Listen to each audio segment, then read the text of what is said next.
an ordinary student, and he has a lecturer wife on the same university with him. Because of poverty, his wife looked down on him and kicked him out of home. His classmates also humiliated and fooled on him. But who knows, a phone call from his long-missed mother would change his whole life. Mom, you sure you are my mom? Chuck doubted. Of course my son, and I transferred $5 million to you for your pocket money. Tell me whenever you have any needs. Then just like a dream, Chuck became a rich guy. He went to buy a housing property, purchased fancy cars, had meals in 5-star hotels, and enjoyed in top-class consuming places. The most important thing, not only his wife and classmates, he would stun all the people who looked down on him. Get up! A cold voice rang on Chuck Cannon's ears. The next second, the quilt on him was completely lifted. Chuck rubbed his eyes and looked at the woman. He sighed and little felt uncomfortable. The beautiful woman in front of him was Yvette Jordan, who was 4 to 5 years older than Chuck was. She was adopted by Chuck's grandfather and was groomed to his wife since young. But since his grandfather's death, her attitude towards Chuck became more and more terrible. You useless piece of trash, your face even pisses me off. Yvette's beautiful face full of disgust. Chuck frowned and tried to take Yvette's word to heart. Let me tell you, I have done my best to support you. If you don't behave yourself. If I have a choice, I will chase you out of this house. Chuck put on his clothes and clenched his fist. But wifey, no, I am not. It was your grandfather who forced me to marry you. Did he ever ask if I agreed? If I have a choice, how could I marry a good-for-nothing like you? Chuck put on his clothes and stood in front of Yvette.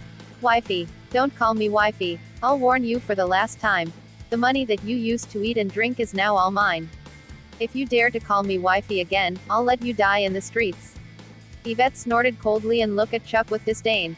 But I am sure that a trash like you won't be able to survive on the streets for long. Since Grandpa left, such humiliation was no longer strange to Chuck.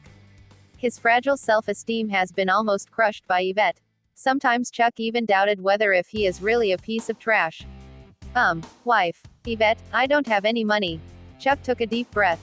He was just a freshman 3rd year, and Yvette was not only a university lecturer, but also owned company. She was a rich person. Look at yourself, you look like a beggar. It's disgusting. Yvette looked at Chuck disgustedly. Then she took $200 from her bag and threw it to the ground. She turned around and left. Looking at the money on the ground, Chuck clenched his fist. In the end, he didn't pick up the money on the ground. He walked out from the house with his remaining self-esteem. Yvette's BMW drove out from the garage as Chuck stood by at the roadside and watched. He was on the same university as Yvette, so they were heading on the same direction. However, Yvette's car didn't stop and drove past Chuck. Get out here and take the bus. A piece of trash doesn't deserve to ride my car. After saying that, Yvette stepped on the accelerator and left. Chuck gritted his teeth and looked at the BMW that had disappeared at the end of the road. His eyes were slightly red. Yvette, you've gone too far.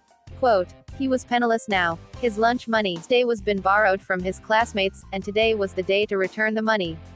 Unfortunately, the $200 was too burdensome, and he couldn't pick it up. When he arrived at school, his worst fear came true. As soon as he walked to the school gate, Chuck happened to meet the student who lent money to him. Lara Jean was buying a milk tea outside the school gate. When he saw Chuck, who was in a state of loss, she reached out and said, Chuck, it's time to pay back the money, isn't it? Quote, Chuck wanted to bury himself out of shame. He scratched his hair and said with embarrassment, well, give me one more day, I'll do part-time work. I'll pay you back the money latest by tomorrow. No, how long have you been delaying? You have to return the money today. Lara said coldly, and there was no room for negotiation in her tone. Chuck sighed, but I really don't have money now.